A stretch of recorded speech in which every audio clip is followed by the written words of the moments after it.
I just pushed up underneath it, it ripped right around it.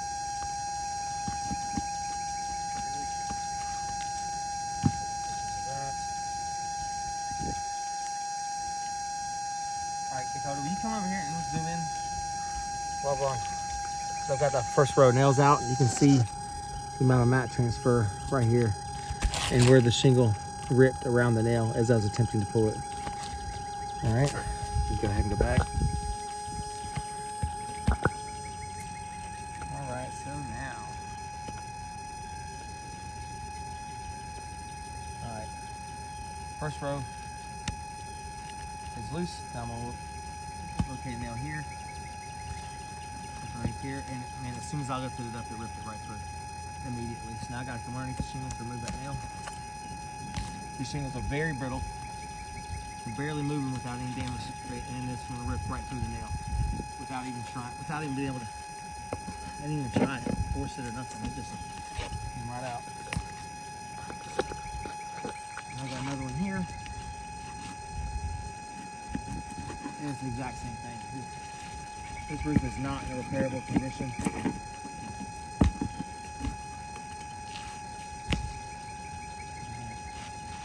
Okay, there's our shingle.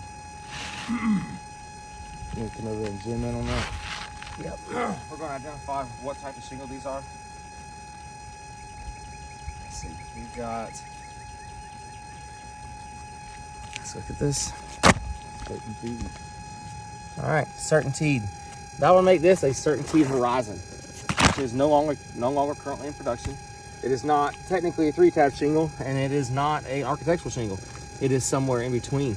These shingles, as you can see, just from attempting to break it free, all this damage that happened, ripping and tearing. Now this is the one we're trying to replace, so I'm not too worried about this shingle. This just goes to the repairability of this roof. Show the back of it. All right. The back of it's terrible on there. What's that? Yeah, the amount of mat transfer that's there is, yeah, it's insane. So since no shingle has been identified to go with this roof, and CertainTeed Horizon, CertainTeed themselves have issued a letter that do not mix. Not allowed to mix a 3-tab, not allowed to mix architectural shingle. I'm only allowed to put another CertainTeed Horizon back onto this property, onto this roof, because that's what this is. No other shingle is going to seal to it. No other shingle is going to match it up with the size and the length that this shingle is. They just don't make them anymore. These are completely discontinued as far as not even offering anything to replace them with. So in an effort to show repairability on this roof, I'm going to stick this shingle back in and try to reinstall it, since there are no other types of shingles that we can use on this roof or has been identified by the manufacturer as being okay to use. So what I'm going to do is I'm going to attempt to reinstall this shingle with the approved tool. Fresh nails here. So stick my nail in.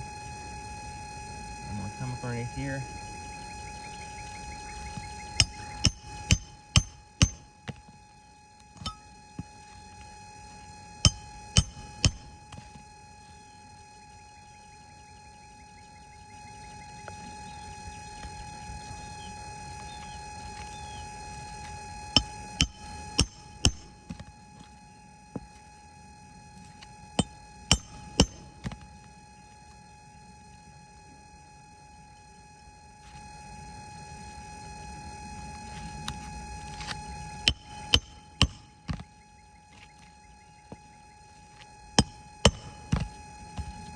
Now again, since we ripped such large holes in this shingle, I'm not able to put the nails back in that same nail hole. That's going to cause issues, and this shingle's just not going to stay. It's not going to be attached because of that. So I'm having to find a new area to put a nail in. And because this is a shingle that's no longer currently in production, and that the manufacturer will not allow me to put anything else with this, I'm going to now have to tarp this area, because I have huge gaping holes where the nails used to be and where the shingles ripped and tore on shingle 7, 5, and shingle 6. Not to mention the mat transfer on shingle 1 and 2 from attempting to pry these up. Right now I'm going to go ahead and finish nailing the shingle in. That way it will hold in place until we can get a tarp on it.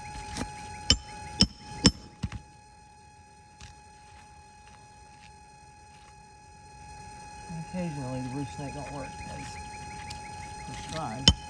The nails bend out. When they bend like that, I have to nail them in by hand.